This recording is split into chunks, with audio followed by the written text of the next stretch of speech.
আমাদের সমাজে আমরা একটা ভুল কাজ করি, এটাতে কিন্তু কুরবানির অনেক সমস্যা হয়ে যেতে পারে।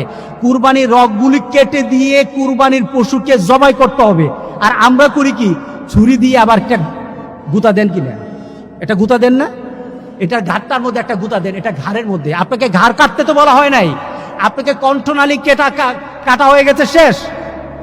আপনার দুটো আরো বাকি 3টা রগ কাটা হয়ে গেছে, শেষ। এটা আস্তে আস্তে নিস্তেজ হয়ে যাবে। কিন্তু আমরা কি করি, ছুরি দিয়ে একটা ভালো করে গুতা দিই। এই গুতা দেওয়া যাবে না।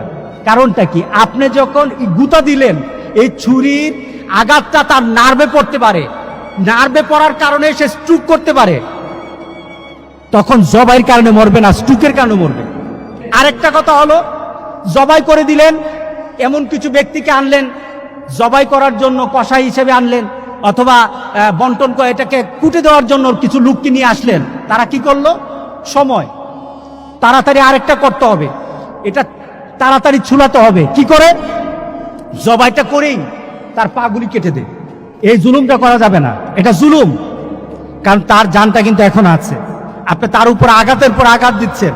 যতক্ষণ পর্যন্ত নিথর না হবে ততক্ষণ পর্যন্ত কি করা যাবে না, কি করা যাবে না, চামড়া ছোলানো যাবে না। আপনি পাগুলি পায়ের যে খুরের এখানে কেটে দেন, তার উপর কষ্ট হয় কিনা, করা যাবে না, করা যাবে না। দ্বিতীয়ত, আপনার এই পশুকে গুস্ত বানানোর জন্য যারা কাজ করেছে, তাদেরকে গুস্ত থেকে এটার জন্য উজরত দেওয়া যাবে না। যেমন কেউ একজন আসলো, গুস্ত ওটাকে বানিয়ে দিল, গরুটাকে বানিয়ে দিল, তাকে যখন কিছু দিলেন, সবাইকে যেমন দেন তার থেকে একটু বেশি দিয়ে দিন, হয় না?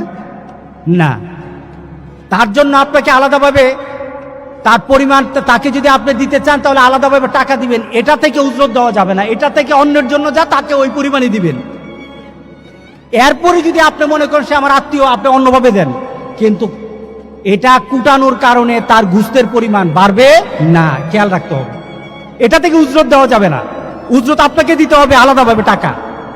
রাসূল সাল্লাল্লাহু আলাইহি সাল্লাম কুরবানির ব্যাপারে বলেছেন যে ওয়াইজা যাবাহুম ফাআহসিনুজ যাবহা, যখন পশু জবাই করো তার সাথে তুমি ভালো ব্যবহার করো, ব্যথা দিও না, বেশি কষ্ট দিও না। তাকে ফেলে ক্যাবলামুখী করে, তুমি ক্যাবলামুখী হয়ে তুমি হাতে ছুরি নিবা, জবাই করবা।